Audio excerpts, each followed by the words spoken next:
What's up? What's up? What's up, everybody? You're listening to the Data is My Science podcast, the show to make data your passion. I am your host, Dapper Data.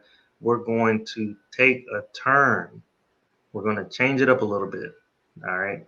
We're not diving into data science today. We're not diving into, I guess this is going to be a part of data management. I'll let the expert be able to help us out with that.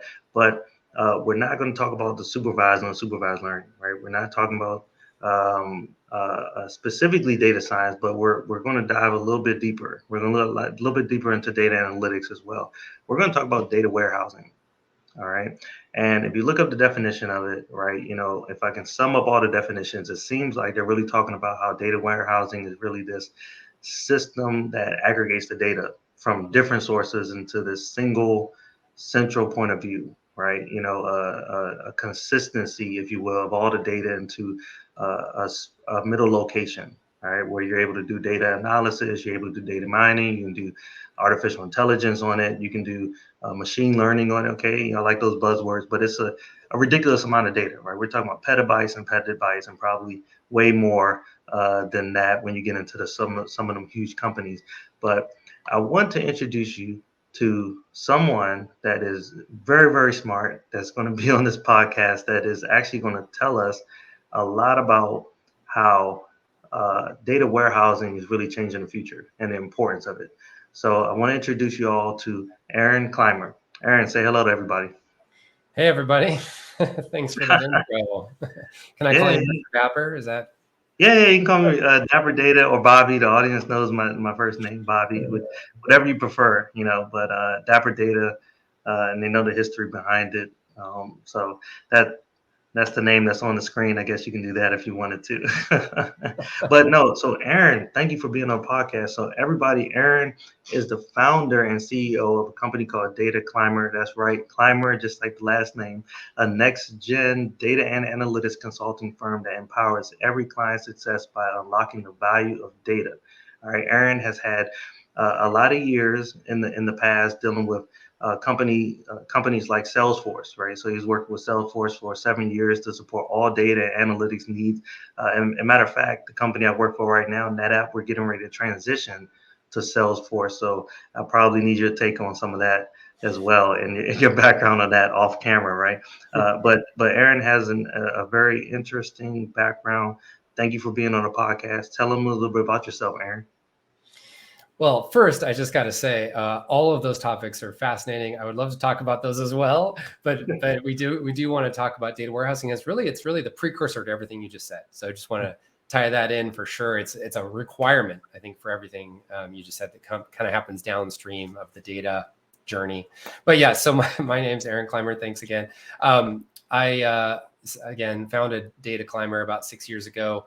The vision it has and always has been and is still to be a full stack data engineering consulting firm who can help customers really understand their data strategy, specifically for cloud data warehousing, and how to go about that, how to do best practices and design patterns in that space, and then how to actually implement something, get it done, and then finally take action on that data. Because if you're not doing anything with that data, of course, there's no point in doing any of this.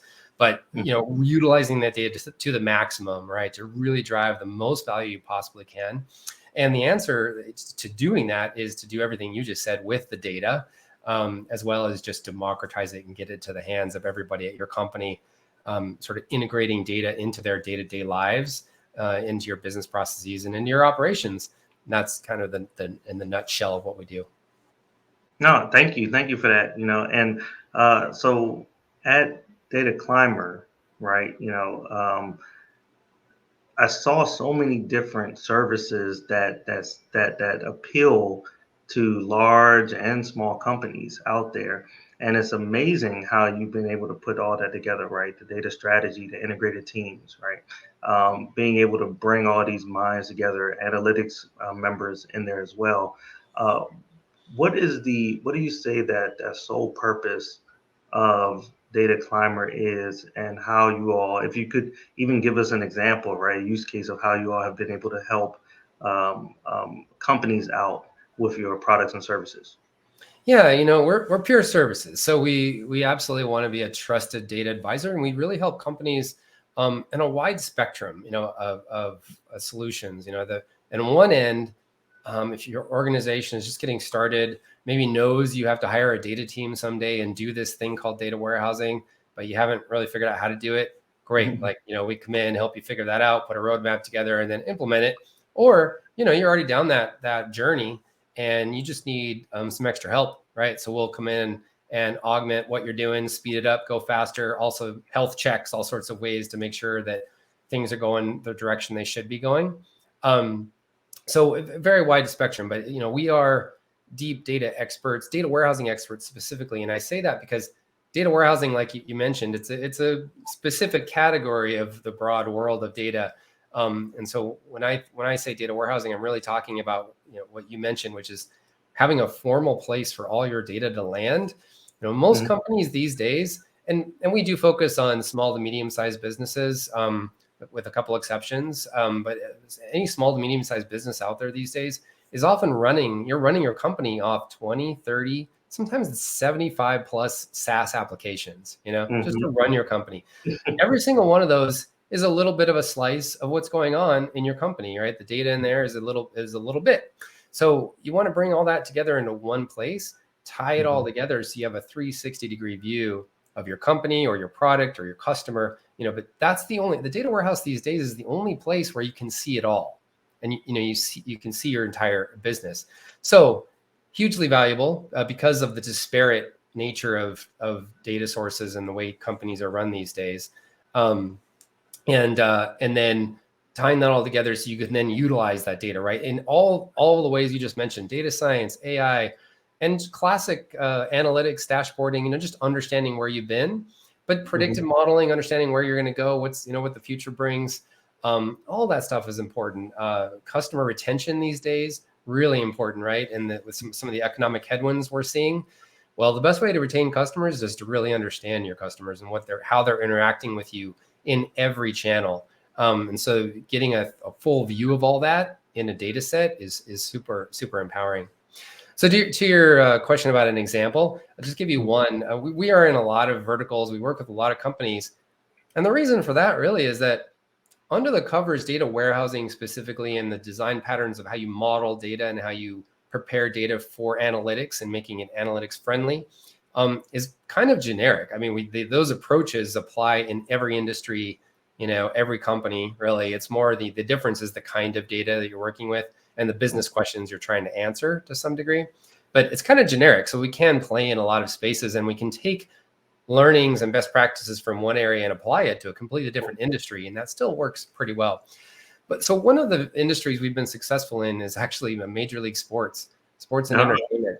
So we happen to have gotten, early on, we got into the San Francisco Giants as a client, helped them out with their whole cloud strategy and cloud data warehouse implementation. And to this day, they're still ecstatic about having made that choice and going that path. We're helping a lot of other major league teams, both in more recently in the NFL, including the NFL proper.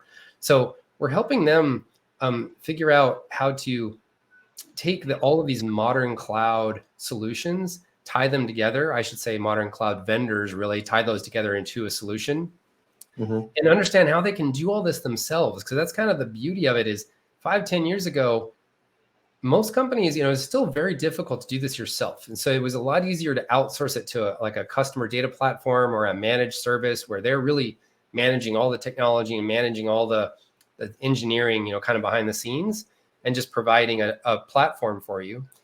And eventually those platforms always have big challenges in scale, in helping you do whatever you want to do, flexibility, customization, moving as fast as your business is moving. They don't do very well because they're trying to be generic and try to apply, a lot of customers onto one platform. Whereas if you own your own environment, you own your own destiny, you can do whatever you want, right? You can move as fast or as slow as you need to. The trick is just understanding the technology, but the tech has become so easy to use and so easy to implement that it's now a viable way to go. So with all of these NFL teams, the Las Vegas Raiders is a big one we've worked with for the last couple of years. We took them from a platform that really handled everything for them to a platform they own.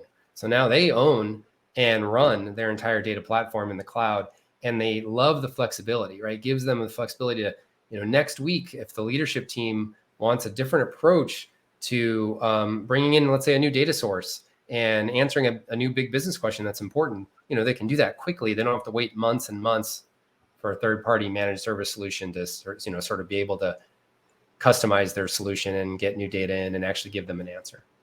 Man. So a part of that is a part of Data Clymer is actually educating the staff there to be able to handle it on their own. I'm assuming that has to be in place. Would I be correct in saying that? Yes, exactly.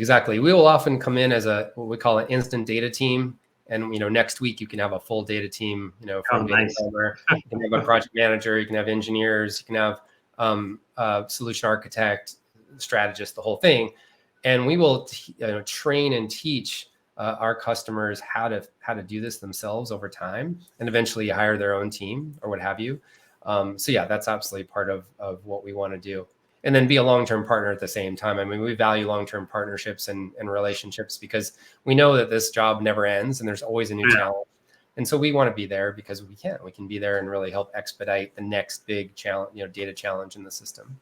Right. So does it stop at, I guess you have the strategy portion of building the team. You have maybe if you are just starting out a data warehouse, right? Like you mentioned before, you have that. You have the ability to augment what you're currently doing. If they already have a data warehouse in there, does it? Do you take it as far as even helping the customer develop those actionable insights as well, or is it more of just, hey, once it's in that location, then maybe bring in another team for something like that? Yeah, we absolutely do that. We do Okay. have industry experience, and so we know how to address some of the major business questions that are typical in a specific industry. Absolutely. First step is for sure is to build and model data, but yes, then we will sit side by side often with our clients and help them do that analytics. The more the deeper and deeper you get into more complicated business questions you're trying to answer, obviously being in the business is critical. You have to really understand that A exact domain business. expert, So yeah. we're not going to do it in a vacuum or in a bubble. We're always going to partner with our clients to do that. But yes, we've absolutely helped out in a lot of ways. And it's usually a combination actually of some technical and some business outcomes. So I'll give you an example. Like one high tech client we had a customer churn issue, but they weren't really sure if they were measuring churn correctly. Hmm. And how do they really get a hold on what truly is happening with churn? They were a fast-growing high-tech company, and they were catering to small businesses that were actually charging their credit card on a monthly basis. They had a monthly subscription model with thousands of clients, I should say. And so you needed data to answer this question. You couldn't manually go figure it out. And so we said, well, yes, we have a lot of experience measuring churn. Let's talk through what churn means to you. Just because a credit card bounces does not mean a customer's churned, right? Let's give them an extra 30 days to clear that credit card, to actually get that charge to go through, get the payment to go through. Let's call it 60 days. After 60 days, no payment. Okay, then you have a churned customer. Hmm. Now we got to build. Now we understand the business parameters of how you'd measure that. Now we can build a data model that would easily answer that question. And in fact, what we did is we built a data model that snapshotted the state of the world every day for all of time. So you could see how churn has trended day to day, or week to Hmm. week, and really see the trends and see if you're really making progress one way or another. So it's a great example of like blending. There's a little bit of data engineering work you wanted to do to make that easy, but you had to Hmm. understand the business problem really clearly to make that happen. And then the full value is there once you do it. Yeah, I guess you're right. I mean, when you get into the actual business itself and taking actionable insights, then you need to really understand. You have to be the domain expert, right? So you need to partner with them to be able to come up with that final decision. So, so something interesting, right? Going back to some of those use cases you mentioned. I know you mentioned cloud at some point, and with that, right? If you are a vendor out there right now, I mean, they're trying everything they can, right? Even including NetApp, right? Who I work for, love them to death. But you try everything you can, right? Oracle, Hitachi, EMC, all those vendors. They're like, man, look, just please, please, just have your stuff on-prem for us, because they want to sell the hardware, right? The hardware is bringing the money, but it's almost inevitable. You cannot fight it, right? You cannot fight the cloud, and so now you're bringing an interesting point. At one point, right, where the vendors and the likes are trying to create this on-prem data warehouse, right? You have the object stores that they're building, right? They're like, look, everybody comes. This is the central location you should be. But then you have the cloud ones, right? Amazon already has it, Azure, Google Cloud. They're like, look, you know, come into our environment, right? There's benefits. There has to be crazy amount of benefits there. Why should you run a business off of a cloud data warehouse versus on-prem? Yeah, that's a great question. I mean, there's a couple things I'd say there. First of all, just efficiency. Cost reduction, efficiency of the cloud is amazing. The usage-based pricing a lot of vendors have. So we work with Snowflake a lot, for instance. They're a leading cloud data warehouse vendor. They'll charge you based on usage, and so if you're a small company, you're not using it that much. Your bill is small, but you're getting enterprise features. If you're a larger company using it more, great, you pay for the value. But that way it's kind of democratizing the feature set of the cloud. On top of that, I'd say two more things. Ease of use is incredibly different for these modern cloud systems. Just so much easier to navigate, use, get around. So it's to the point where analysts or somewhat technical people can actually do what much more technical people used to have to do. So there's the ease of use is really amazing, especially in the end user tools as well, the business intelligence tools. So the ease of getting around your data and asking questions ad hoc for a business user is now very easy to do rather than being technical or having to know something like SQL. And then the final thing is there are features, and it kind of gets back to the efficiencies that just don't exist on-prem. And this is why the overwhelming benefits of going to the cloud are already clear, I think, to a lot of companies. I'll give you one example. With Snowflake specifically, there's a feature called data sharing, which allows two different companies, let's say your partners, one example would be two partner companies who want to share data. Another example would be even a larger company who has two business units that have two different instances of Snowflake and they want to share data. Instead of moving that data from one data warehouse to another, like everybody on the planet does these days, when they have to share data with each other, they'll send a file, right? Or they'll create an API and they'll create a data pipeline that will get data from point A to point B. Right. With data sharing, you can kind of just flip a switch, and those set of tables just show up in the other data warehouse instantly. Oh man! And like a temporary thing.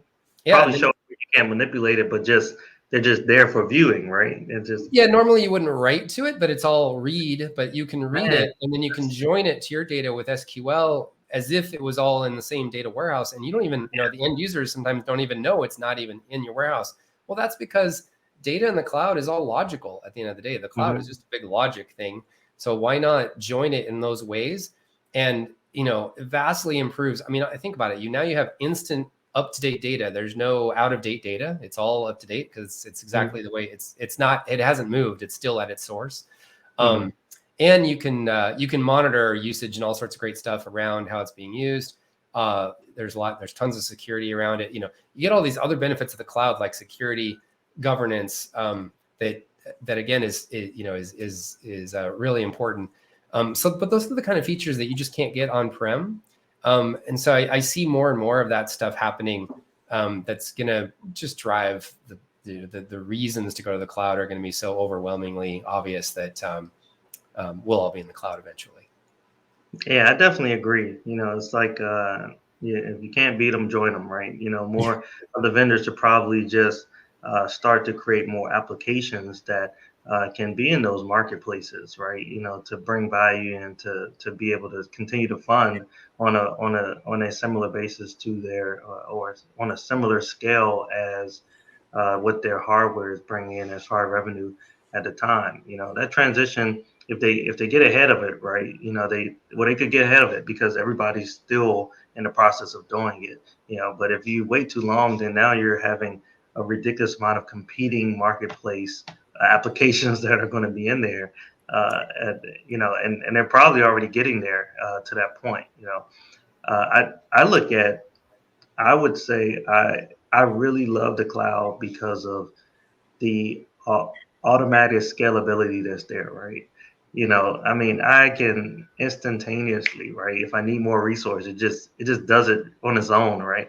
If it's on prem, I have, say, an object store, and I have the physical storage there, and I'm running out. I have to set my thresholds at a certain point, which you can do in the cloud too. But now I have to set it, and then you have to worry about the purchase cycle, right? To purchase a new disk shelf that comes in, just so you can break it in really quick, and you can hurry up and make sure it's there before you run out. So you can add as much data as you want, as fast as you want in the cloud, and then as soon as it hits that threshold, it's just voila, right? Look at Google storage, right, for us right now. We're just able to just purchase more storage and just comes up, right? Yeah. So Now you nailed it. I mean, I went through decades of all of those headaches of scaling and scoping to capacity, and then there's concurrency and all of these issues with legacy systems like that. And that's been a breath of fresh air, really, to not have to think about that stuff anymore. mm-hmm. That's another thing I love about working in these cloud systems. You focus on the business Yeah. questions. You need, like you said, infinite scalability. So, you can, it does, yeah, and it happens automatically. It just spins up. There's just so many cool things, like the fact that it's automatic, but you can also purposely speed things up if you need to, and you can do it very easily. You can do it through a UI, or you can do it programmatically. But like, let's just, as an example, let's say you have a data job that takes an hour and it runs, every 4 hours, whatever. And, all of a sudden executive leadership says, or for what our customers demand, or whatever the reason is, they say, no, we need that done in that thing to run in 5 minutes or 20 minutes, whatever. We need to cut that by 50% or more. Well, you can just flip a switch, and you can actually do it programmatically in your code. You can say, okay, now we're going to run this job. Let's jack up the CPUs by 100% and just do it, and then jack it back down. You can control these things, and it's just a one line of code. So it's very easy. Right. We better stop before I lose my job, man. Sorry. No, I'm just playing. No. So I want to take a step back, right? There are many roles that are out there that are around data, right? You have data engineers, you have data scientists, you have data analysts, you just have maybe CEO, data office, chief data officer out there, right? Do you believe all these roles are needed, and how can you become a data hero at your organization and in any one of these roles? Or one more question: if I wanted to become a data hero, should I become one of these roles so I can be that person? Absolutely. Now, the one idea is that, so first of all, I'd say yes. I mean, all of these roles are required. Data is still a difficult beast to tame in a way. If you don't have governance, if you don't have a strategy around it, you get Wild West, and that's almost worse than having no data. Right. If it's just out there and there's no governance and people are doing whatever they want, everybody has a different number.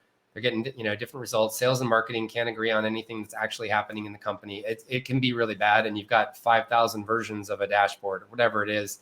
So you need a team that is governing that, as well as the data ingestion and the modeling. All that's really important. So that's why I think data warehousing is so it's such a critical step in everything else you said. Like to do anything else, to do all your data science and your AI and your ML, you really need clean, good data to start with, right? Otherwise, it's garbage in, garbage out. You don't want to spend all this time building a model that actually doesn't do anything for you because your data is dirty. So there's a huge amount of value to a team that knows what they're doing, coming in, bringing in the data, making sure it's trusted, absolutely, ensuring it's up to date, trusted, tested as much as possible, cleaned, and then transformed into a way that then is user friendly or analytical friendly or AI friendly, data science friendly, right? All of that, and then downstream is fed into the business for all of these purposes.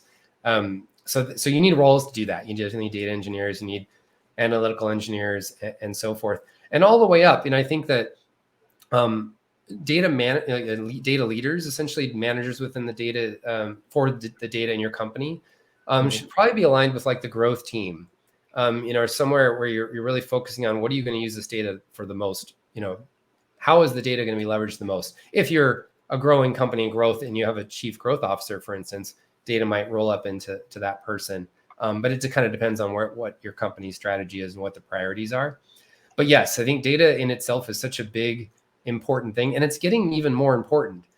So the data warehouse is moving from classically being a backward-looking analytical environment for just analyzing what's happened and figuring out where we are now, to running your business off the data warehouse. It's becoming much more of an operational, central key platform. So just for example, again, back to that idea, if you have 30 SaaS apps running your company, there's only one place you have a full view of your customer. That's in your data warehouse. Well, that full view and most up-to-date view is probably very important to act on right now through your marketing applications, through your CRM, through everything. So you want to bring that data back out into those systems, the data that those systems did not have otherwise. And so there's actually an outflow of data going back out to all these systems these days, meaning your data warehouse is now running, your operations and running your company. Yeah, I mean, no, that's interesting because now that goes back to what we talked about a little earlier, how the data warehouse is the operational piece, right? They're now being the ones to that's what's driving it. It's almost like that federated learning model, where you're dumping everything into the central location, and that is the sort of decision maker for everything. And if you think about it, like you mentioned before, when we were in these silos, right, of different organizations, we had all these different separated decisions happening, and you probably was driving in about 100 different directions and didn't even know it. But now you probably can drive in one direction by following what's coming out of that data warehouse itself. Yeah, that's exactly right. And to be the hero we were talking about, anybody in the company can be the data hero because the technologies have become so easy to use in a way. So as long as you are a champion of using data, there's a lot you can do now. You can get things done quickly. Again, with the cloud, you can bring in new data sources very quickly, very easily. Often with a click of the button, you don't even have to be technical to bring in a data source. Often you'll use something like Fivetran, which has custom or pre-built connectors for most major systems. Click a button and start feeding that data into your warehouse. And then you use a BI tool like Sigma Computing, we use a lot, which has a spreadsheet interface, very easy to understand for an end user. You can then start exploring that data right away. So you can be a data hero without having data in your title, being part of that data team we just talked about, or being part of IT. That's the beauty of, I think, where we are now with cloud, is that anybody can be a data hero in their company by just more having the vision of how to use the data. Because if you know how you're going to use it, you can definitely get it and start using it. That's a great point, and it makes me think how we overlook that every role in the company is a part of that. Like you said, not just a data scientist, analyst, engineer, right? Just because you have data in your name, then you assume that you're a part of that, the entire data process. But that's not the case. I mean, initially, when somebody is putting in an Excel spreadsheet, right, and they're just maybe an admin or something, and that's a part of the data mesh ultimately. But if you're sending in some data that's not clean, right, with all these white spaces in it and all funky looking and stuff, and you're just sending in bad data, ultimately that combined with maybe 100 other different data sources, could cause bad data. So you have to be a good data steward, regardless if you're in the organization. Then, I mean, based off of what you're talking about, that is all a part of how to make that data warehouse clean. Yeah, that's exactly right. Yeah, absolutely.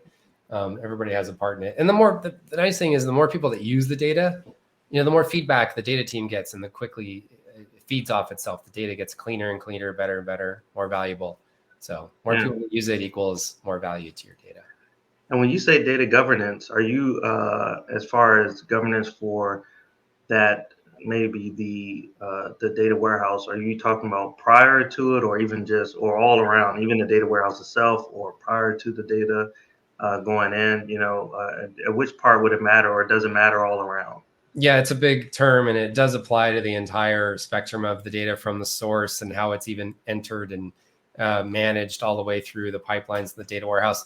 Typically in data warehousing, when I say governance, I'm referring to the fact that you have data that's already been tested and trusted and cleaned and is trustworthy is the main thing. If you lose trust in your data, the data projects will die fast and people will stop using it really fast, right? So you got to maintain trust.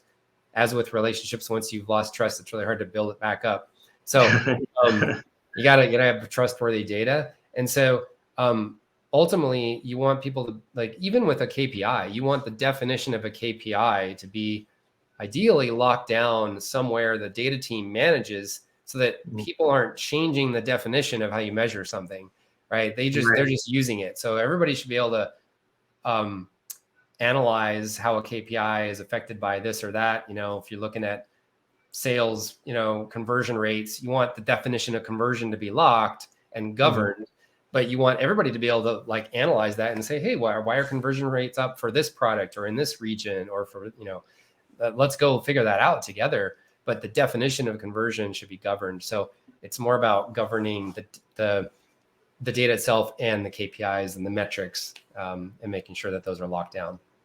Yeah, great point. I mean, it's funny because I actually came across this when analyzing some of the data within a company. It was years ago, and just something as simple as one part of the company uh, used customer ID, right? Like just spelled out customer ID. And I thought it was different from this other part of the company who used user ID instead of customer ID, but it was literally like the same thing, and they should have called it the same thing. So it messed us up. It was something that simple, right? That's a great example. In a data warehouse, that would all be brought together and called one thing. So there's Yeah. no confusion, right? So yes, those little Yeah. things make a big difference. Yeah. Well, so we're coming close to the end. I really appreciate you being on the podcast, Aaron. You have been an excellent guest. Usually, I like to end with what I call a dope nugget or gem at the end of the podcast, and what I've learned so far is that all roles play a part in cleaning your data, right, in and out, right, from ingestion, from a person that could be an admin, a person that could be in any other role, that domain expert of that specific part within the company. They play a big role all the way to the data scientist, the visualization expert, all the way to the CEO that's probably looking at the visualization and actually talking about it, and how important cloud data warehousing is, right? For the audience out there, we I don't think we've had a topic right now that dealt with data warehousing specifically, and so they're probably going to be super excited about this and understanding how it helps with cost reduction, usage-based efficiency, as you mentioned before. It's very important to understand that cloud data warehousing is the future, right? And I know you talked a lot about that and how it's really the decision maker or the driver. And I thought that was an amazing way to put it. Is there anything that you want to leave the audience with? Just be wary when you see user ID and customer ID, and make sure that they're the same.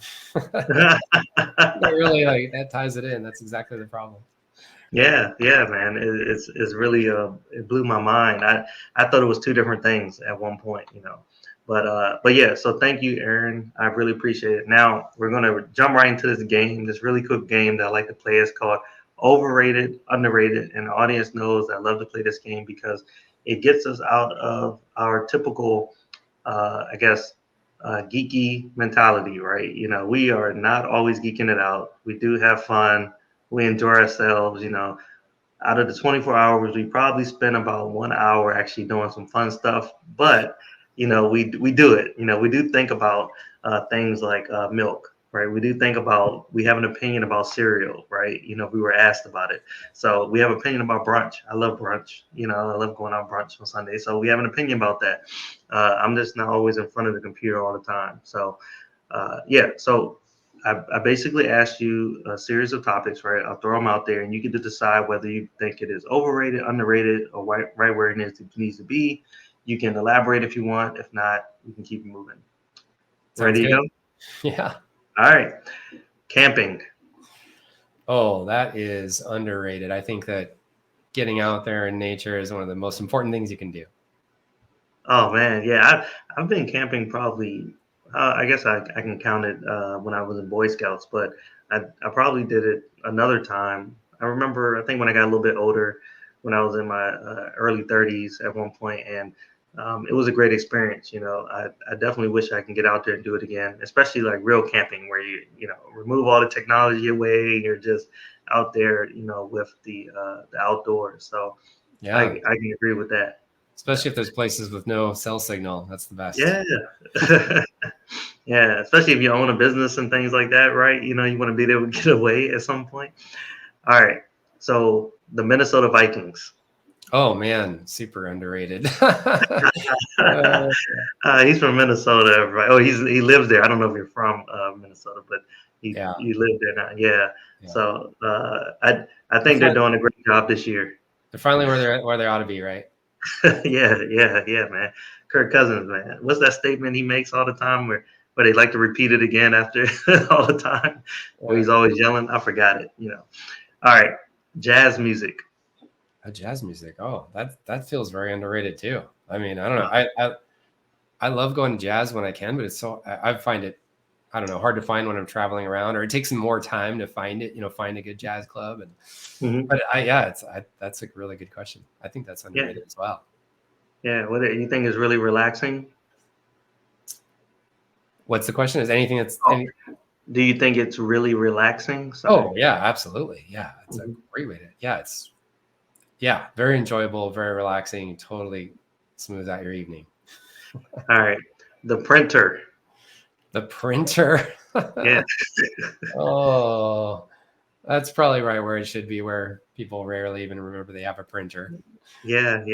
I was talking to a guest a while ago about a printer, and for me, I'm always having an issue with the printer for some reason. As technical as I am, it's that's one thing that will make me feel like I've never touched technology before. So Yeah, I mean that's why I thank God for like cloud documents. It's just I a link know, man. on your phone. Exactly. All right, ice cream. Oh, that's definitely underrated. You can't get enough ice cream. Can't get enough ice cream, man. That's No, my favorite no. dessert right there. Yeah, me too. Yeah. What's your favorite ice cream? Fish food. Fish food? Yeah. Okay, I would say I'm butter pecan. Butter Oh, pecan. I can't Classics. handle like those kind of flavors in ice cream. Oh, really? I don't like peanut butter is one of those things where it needs to be pure and not in a Mhm. dessert to me. Like I just like I'll eat peanut Oh, butter, but I won't eat peanut butter ice cream. yeah, Same thing yeah, with yeah. coffee. Coffee's coffee. Just drink coffee. Yeah, But I can't handle yeah. it in my dessert. All right. The pizza. Pizza. Oh, that's probably where it should be. I mean, Hmm. who doesn't like pizza? I Seems know, to I be so know. popular. All right, three more. Lakes. Oh, lakes are definitely underrated. I mean, Yeah. if you can Minnesota find has like the land of 10,000 lakes, right? That's they said. It's that's like, one of the things I love about Minnesota. One of the best things about Minnesota, the lakes in the summer. Absolutely, you got to get out on the water as much as possible. That's another. It's almost like camping. It's like you connect with nature. It feels great. uh-huh.